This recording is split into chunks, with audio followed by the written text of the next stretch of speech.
ফ্যানটা একটু এদিকে গলায় না, শরীরে উঁচা কর।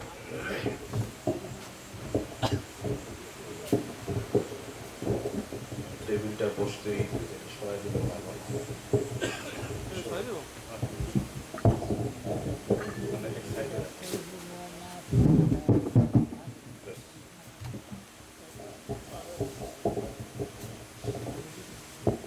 একটু দেখি, একটু একটু পিছনে।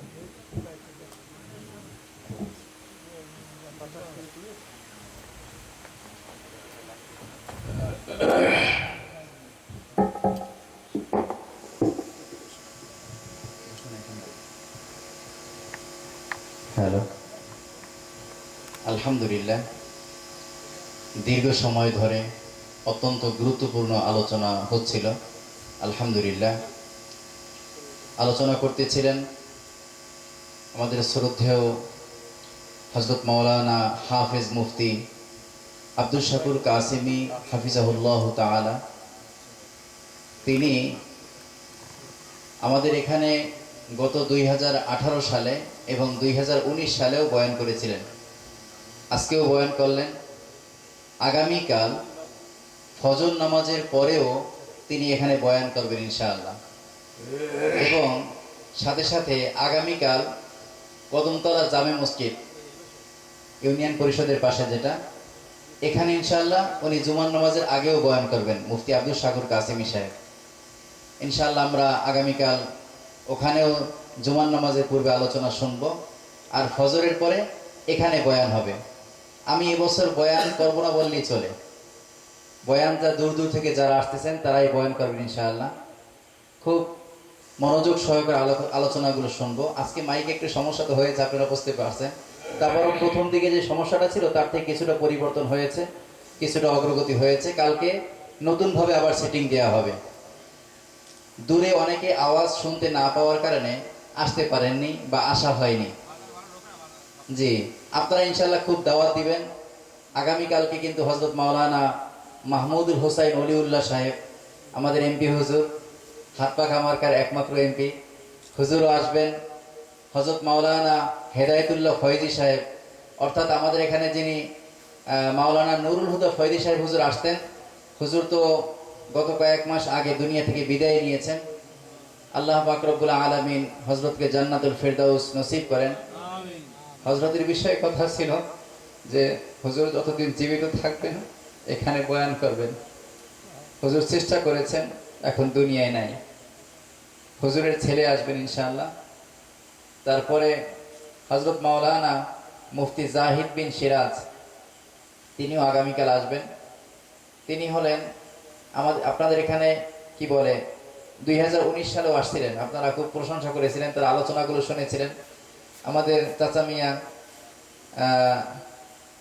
যে বিষয়টা বলেছেন একটু আগে, ও বিষয়ে ওনার আলোচনা থাকবে ইনশাআল্লাহ। উনি তাত্ত্বিক আলোচনা করবেন ইনশাআল্লাহ এই বিষয়ে।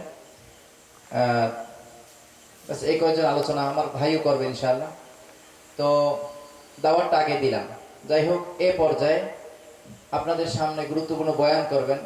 আমি যেখানে থাকি, আমাদের যে মাদ্রাসা ঢাকায় মডেল টাউন কেরানীগঞ্জ, সেইখানের মসজিদের সম্মানিত ইমাম এবং খতিব, কেন্দ্রীয় যে মসজিদ সেই মসজিদের ইমাম খতিব, এবং নারায়ণগঞ্জ মদিনাতুল উলুম ইসলামিয়া মাদ্রাসা জালকুড়ি নারায়ণগঞ্জ, হুজুর সেখানের প্রতিষ্ঠাতা পরিচালক হুজুর বয়ান করবেন ইনশাআল্লাহ।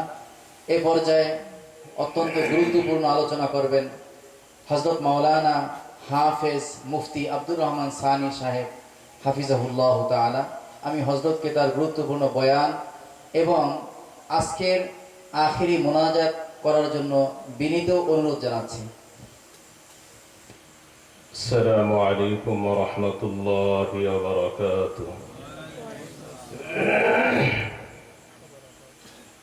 মাহফিল সেই বাদ ফজর থেকে চলছে, মাগরিবের আগে, মাগরিবের পরে, এশার পরে।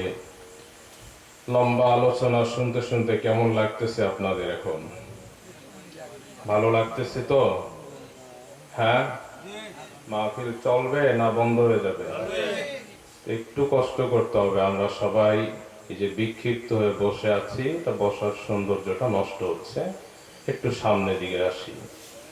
আর যে সমস্ত ভাই বন্ধু মুরব্বী চাচা বাবাজিরা এখনো বাহিরে আছি, আমরা একটু কষ্ট করে যতদূর পর্যন্ত মাইকের আওয়াজ যাচ্ছে আমরা মেহেরবানি করে আজকের এই সুন্দর মাদ্রাসার আয়োজন, আজকের এই মাহফিলের আয়োজন, জান্নাতের বাগানে উপস্থিত হওয়ার চেষ্টা করি, অনুপস্থিত না থাকি।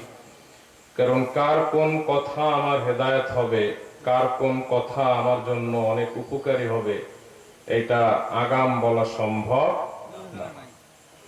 এজন্য মুহতারাম হাজিরিন, এক এক আলোচক কথা বলেন এক এক ঢঙে, এক এক রঙে, এক এক ধরনে, কিন্তু প্রত্যেকটাই কোরআন হাদিসের কথা, প্রত্যেকটাই জরুরি কথা। আমাদের মনোযোগ দিয়ে শোনা, আমলের নিয়তে শোনা। আল্লাহ পাক আমাদের সকলকে তৌফিক দান করুন বলে আমি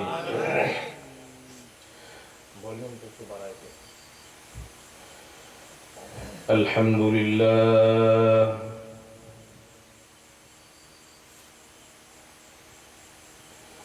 الحمد لله الذي خلق الجن والإنسان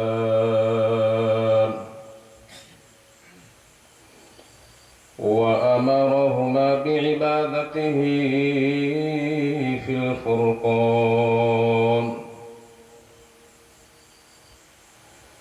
فعلمنا ما لم نعلم من البيان كما علمنا ما لم نعلم من القرآن فأشهد أن لا إله إلا الله وحده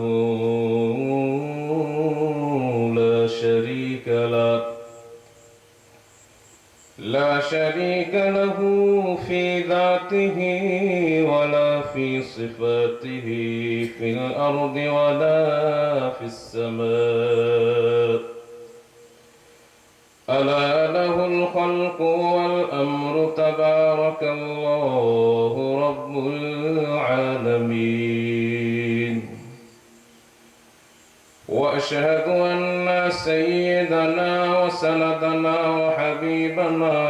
وحبيب ربنا وطبيبنا وطبيب قلوبنا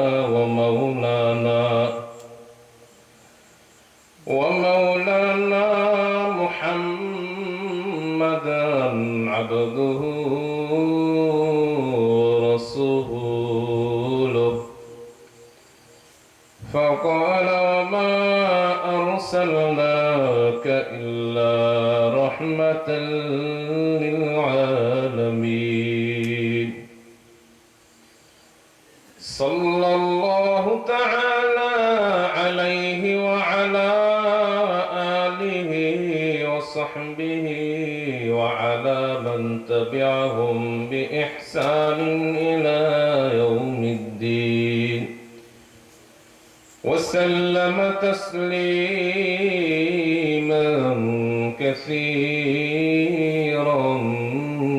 كثيرا أما بعد فأعوذ بالله من الشيطان الرجيم بسم الله الرحمن الرحيم أمن هو قانت آناء الليل ساجدا وقائما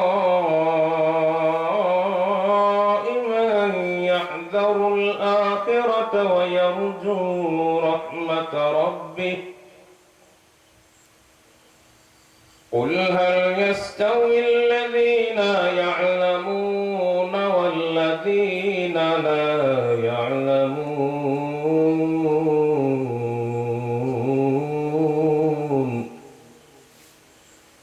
إنما يتذكر أولو الألباب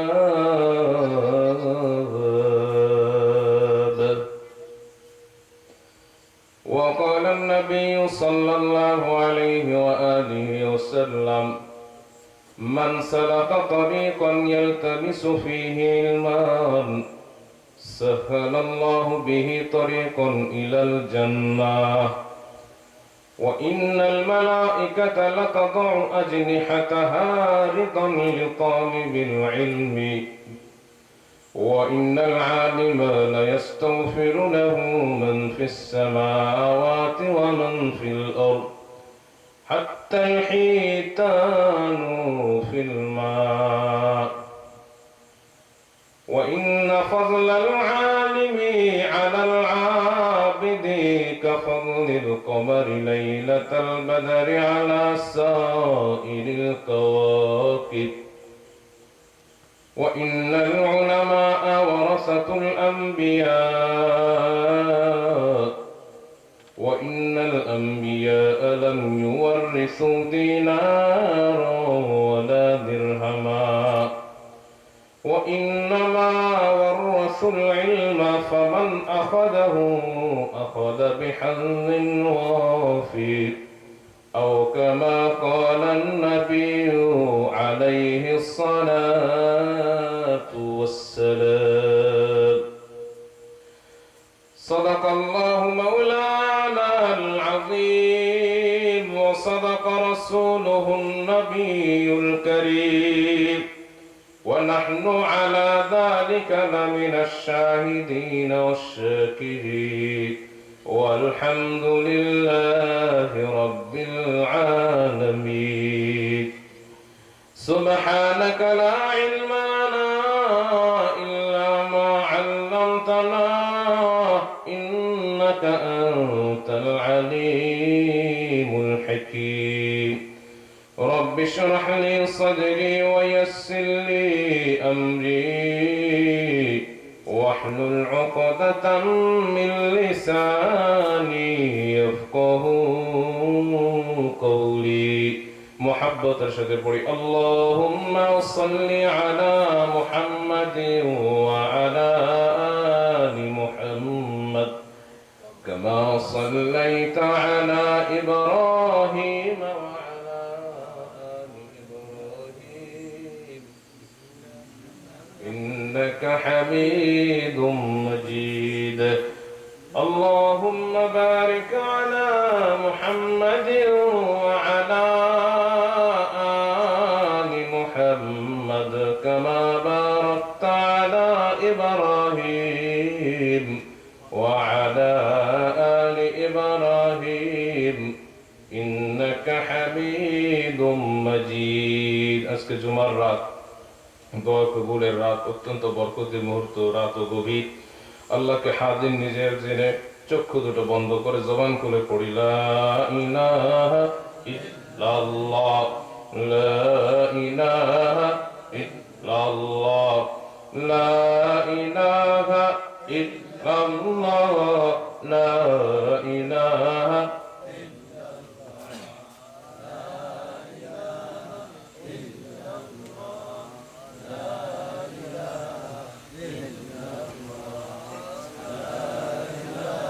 সবাই মিলে লা ইলাহা ইল্লাল্লাহ লা ইলাহা ইল্লাল্লাহ লা ইলাহা ইল্লাল্লাহ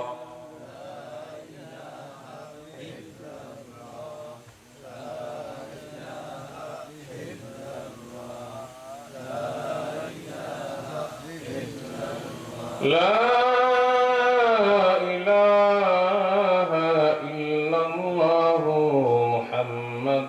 رسول الله صلى الله عليه وسلم الله الله الله الله الله الله الله الله الله الله الله الله الله الله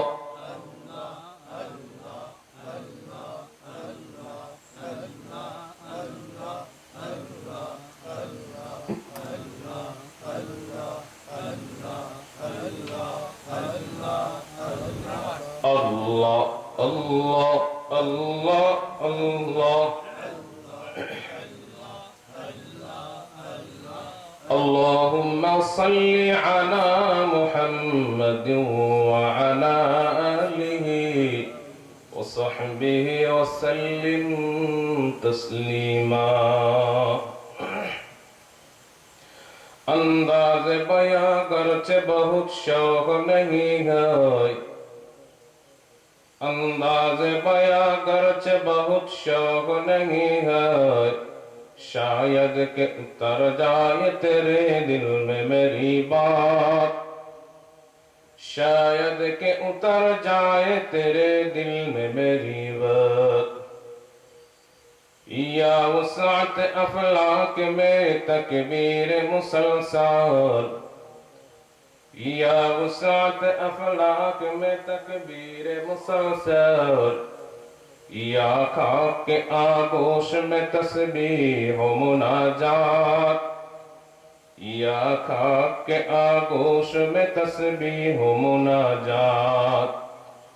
وہ مذہب مردان خدا کا ہو خدا موس، وہ مذہب مردان خدا کا ہو خدا موس، یہ مذہب ملا و جمادات و نباتات، یہ مذہب ملا و جمادات و نباتات.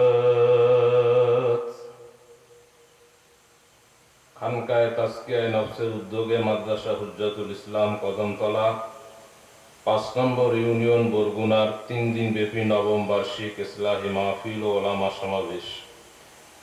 অধ্যকার আজকের মাহফিলের প্রধান অতিথি, বিশেষ অতিথিবৃন্দ এবং আজকের এই সুন্দর মাহফিলের শুরু থেকে এতক্ষণ পর্যন্ত যত আলোচক বৃন্দের আলোচনা করেছেন তারা সহ মঞ্চে এবং সম্মুখপানে উপস্থিত ওয়ারাসাতুল আম্বিয়া হযরত উলামায়ে কেরাম, মুরব্বিয়ানে ইজম, সমবয়সী কলিজার টুকরা যুবক ভাই, স্নেহের ছোট ভাই, পর্দার আড়ালে অবস্থানরত দ্বীন ও ইসলাম ও শান্তিপ্রিয় আমার দ্বীনি মা ও দ্বীনি বোন, সর্বপ্রথম মহান রব্বুল আলামিন আল্লাহ তাআলার কাছে অসংখ্য অগণিত শুকরিয়া আদায় করতেছি যে রব্বুল আলামিন আল্লাহ জাল্লা জালালুহু আযজা ইসমুহু আম্মা নাওয়ালু আমাদের সকলকে আজকের এই দিনে এই সময়ে দুনিয়াবী সমস্ত ব্যস্ততা কাজকামকে উপেক্ষা করে আল্লাহর মহাব্বতে, দ্বীনের মহাব্বতে, কোরআন ও হাদিসের মহাব্বতে আজকের এই হুজ্জাতুল ইসলামের এই আয়োজন সুন্দর জান্নাতের টুকরা বাগানে উপস্থিত হয়ে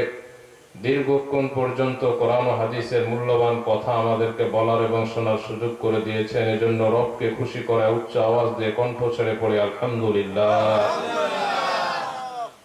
লক্ষ কোটি দুরুদ ও সালাম বর্ষিত হোক আকায় নামদার তাজেদারে মদিনা রবের দুলাল আমিনার নয়নমণি সরওয়ারে কায়নাত দো জাহানের সরদার আহমদ মুজতবা মুহাম্মদ মুস্তফা সাল্লাল্লাহু আলাইহি ওয়াসাল্লামের রওজা মুবারক। দুনিয়ার শুরু থেকে অদ্যাবধি পর্যন্ত পৃথিবীর আনাচে কানাচে বিভিন্ন প্রান্তে যত নবী, রাসূল, সাহাবা, তাবিঈন, তাবে তাবিঈন, আইম্মা, মুজতাহিদিন, সালফে সালিহিন, ওলিয়া উলিয়া, পীর বুজুর্গ, মাশায়েখ, গাউস, কুতুব, আবদাল যে যেখানে শুয়ে আছে, নত্র এলাকার ডানে বামে সামনে পিছে যত কবরস্থান আছে, যত মাকবারা আছে, যত মুসলিম মুর্দেগান শুয়ে আছেন, প্রত্যেকের রূহের মাগফিরাত কামনা করছি।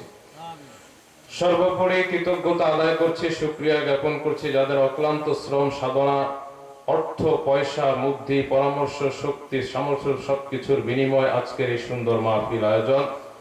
রব্বে করিম তাদের প্রত্যেককে উত্তম থেকে উত্তম বিনিময় দান করুন। আওয়াজ দিয়ে বলি আমিন। অতঃপর আমার আলোচ্য বিষয়, মুহতারাম হাজরিন, আজকে যে বিষয়ের উপরে আপনাদেরকে কথা বলার জন্য আমাকে বলা হয়েছে সেটি হচ্ছে দেওবন্দি তথা কওমি মাদ্রাসার লক্ষ্য ও উদ্দেশ্য। বিষয়টা খুবই দেখতে ছোট হলেও কিন্তু এটা অনেক ব্যাপক এবং বিস্তৃত। অল্প সময়ের আলোচনায় এই বিষয়ে পূর্ণাঙ্গভাবে কথা বলা আসলেই একটু কঠিন। তারপরেও আল্লাহ পাক যদি সহায় হন, সুযোগ দেন, তৌফিক দেন, ধৈর্যের সাথে আমলের উদ্দেশ্যে, দ্বীনের কথা শোনার উদ্দেশ্যে, আকাবির ও আসলাফের তরিকা ও নমুনা জানার উদ্দেশ্যে যদি আপনারা আমাকে সহায়তা করেন, বসেন, শোনেন, ইনশাআল্লাহ আমার যতটুকু অধ্যবসায় করা সম্ভব হয়েছে তার আলোকে দু চারটা কথা আপনাদেরকে বলার চেষ্টা করব। আল্লাহ পাক সহায় হন বলি আমিন। সম্মানিত উপস্থিতি, দেওবন্দি তথা কওমি মাদ্রাসার লক্ষ্য উদ্দেশ্য বুঝতে হলে, জানতে হলে আগে আমাদেরকে দেওবন্দ মাদ্রাসা প্রতিষ্ঠা হলো কেন এর একটু ইতিহাস আমাদের আগে জানতে হবে। ওই ইতিহাসটা যখন আমরা কিছুটা হলো বুঝবো বা জানবো, তখন আমরা অটোমেটিক বুঝতে পারবো যে দেওবন্দি মাদ্রাসার আসলে উদ্দেশ্য কি। কারণ আজকে আমাদের দেশের ভিতরে নানান রকমের ফেরাকে বাতিলের আবির্ভাব ঘটেছে। আমার বাম পাশে বসা আছেন মুরব্বী। আমি কথা বলা শুরু করার আগে আমার আগের আলোচককে একটু অনুরোধ করে বলেছিলেন যে আহলে হাদিস সম্পর্কে দুই একটা কথা বলে। ওনার আবদারটা খুব ছোট ছিল, বাকি এই আবদারটা কেন করেছেন, কারণ এই এলাকায় এই সমস্যাটা হয়তো হচ্ছে, এজন্য উনি করেছেন। বাকি এই সমস্যাটা শুধু এই এলাকায় না, আমরা দেখি যে এখন এই সমস্যাটা এখন সারা বাংলাদেশের ভিতরে ভাইরাসের মতো ছড়ায় গেছে। নির্দিষ্ট বিষয়ে নির্ধারিত আলোচক যিনি আছেন তিনি অবশ্যই করবেন। বাকি আমি বোঝাইতে চাচ্ছি মূলত এই ঘরানার লোকগুলো আমাদেরকে প্রতি মুহূর্তে, বিশেষত কওমি মাদ্রাসাকে খুব গালিগালাজ করে।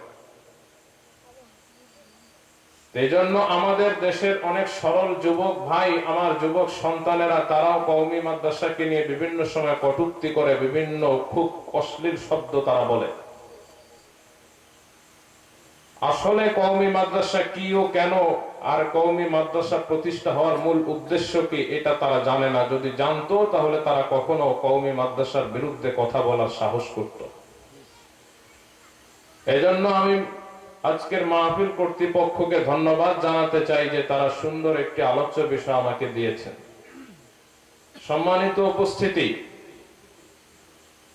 দেওবন্দ মাদ্রাসা তথা কওমি মাদ্রাসা, এই দেওবন্দ মাদ্রাসা প্রতিষ্ঠা হলো কেন, কি কারণে দেওবন্দ মাদ্রাসা প্রতিষ্ঠা করার প্রয়োজন হলো, এটা আমাদেরকে একটু হলেও বোঝা দরকার। কারণ ইতিহাস না জানলে সে জাতি কখনোই মাথা উঁচু করে দাঁড়াতে পারবে না। আজকের এই বাংলাদেশের ভিতরে, ঢাকা শহরে সহ সারা বাংলাদেশে যত কওমি মাদ্রাসা দেখেন, তার গোড়া কিন্তু দারুল উলুম দেওবন্দ। এই দেওবন্দ প্রতিষ্ঠা হয়েছিল এক রক্তক্ষয়ী ইতিহাস সাক্ষী। সেখানে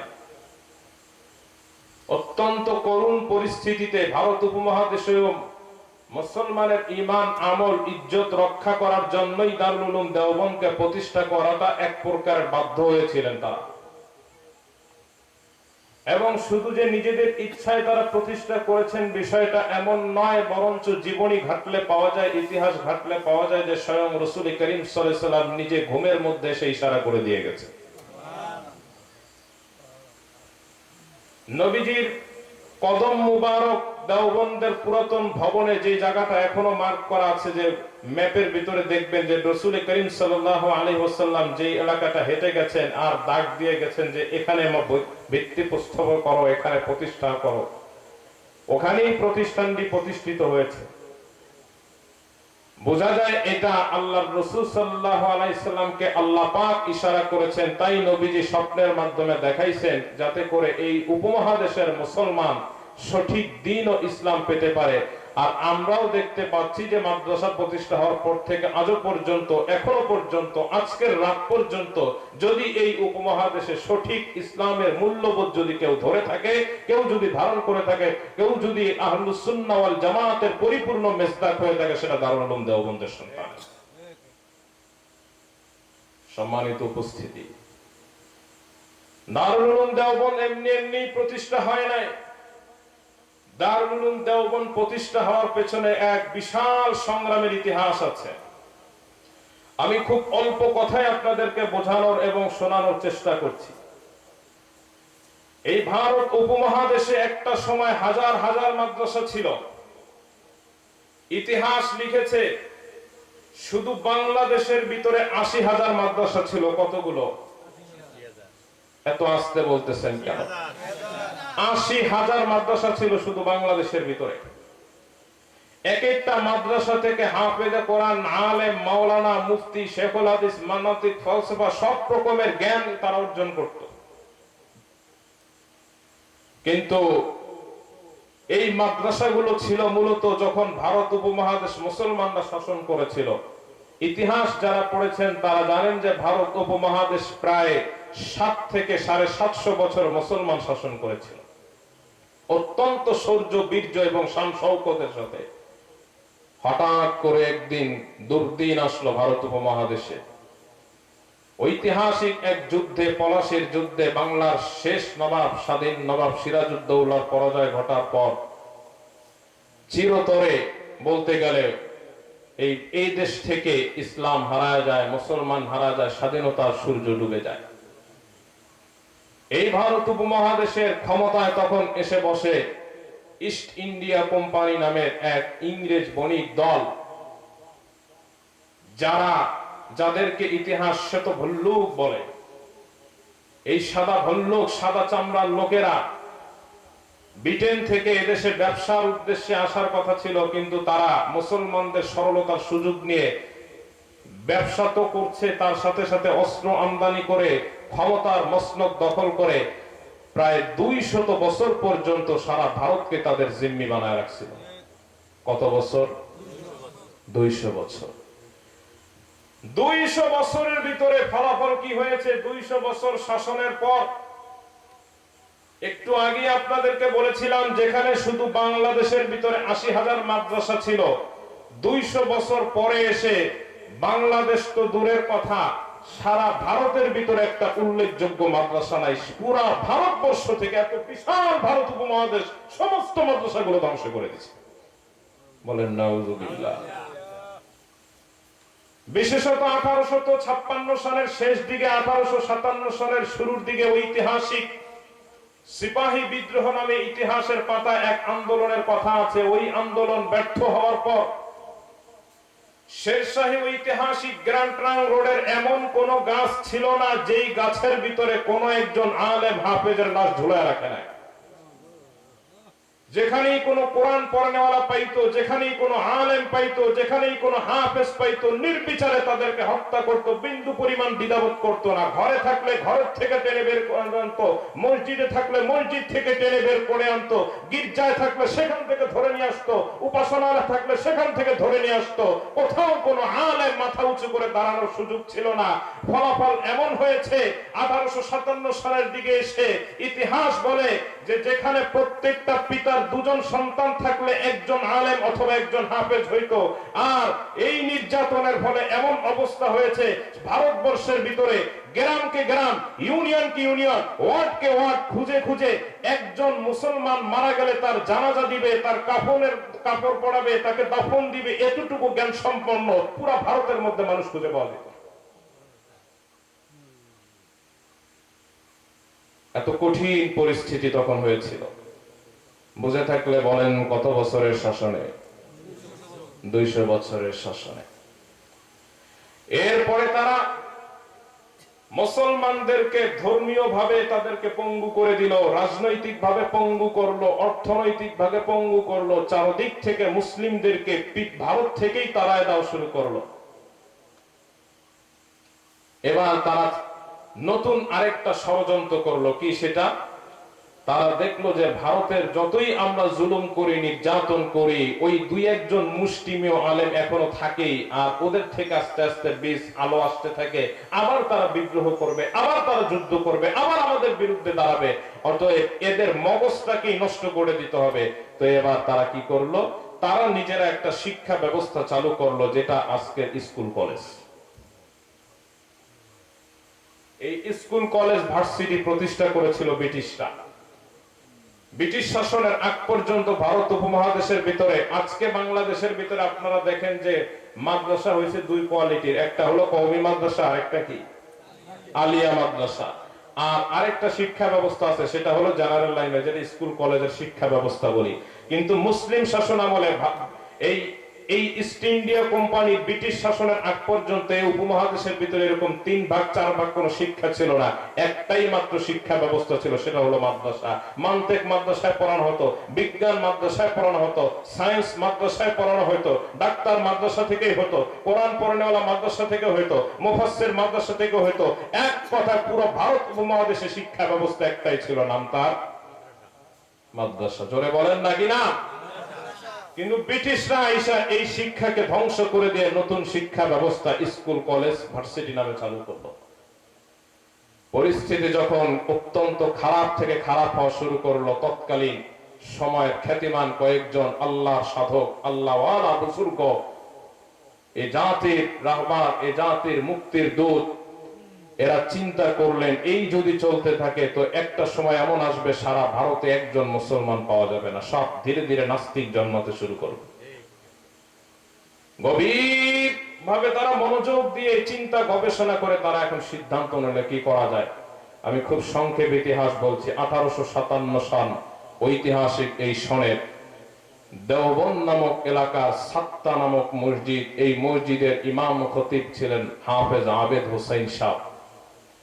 ফজরের নামাজের পরে তিনি তার ভক্তবিন্দুদের থেকে একটু চাঁদা তুললেন, নিজের রুমালটা দিয়ে বললেন, দেন আল্লাহর জন্য আমরা মাদ্রাসা প্রতিষ্ঠা করব, দেন। কেউ 10 টাকা, কেউ 12 টাকা, কেউ 15 টাকা, কেউ 20 টাকা, এইভাবে করে সকলে মিলে দিলেন। সারাদিন চাঁদা সংগ্রহ করে মাত্র 300 টাকা উঠলো। আমি একটু আগেই বলেছি, মুসলমানদেরকে রাজনৈতিক ভাবে শেষ করে দেওয়া হয়েছে, ধর্মীয় ভাবে শেষ করে দেওয়া হয়েছে, অর্থনৈতিক ভাবে শেষ করে দেওয়া হয়েছে। পুরা ভারতের ভিতরে কোথাও কোন সরকারি উচ্চ পদস্থ কর্মকর্তা মুসলমান ছিল না। চতুর্দিকে শুধু হিন্দু আর ইংরেজদের দখলেই ছিল। মুসলমানদের কোথাও কোনো ভালো কোনো পদ ছিল না, ভালো কোনো চাকরি ছিল না, ভালো কোনো কিছুই তাদেরকে রাখে নাই। বরঞ্চ মুসলিমদের যত কিছুই ছিল সব তারা একে একে ধ্বংস করে দিছে।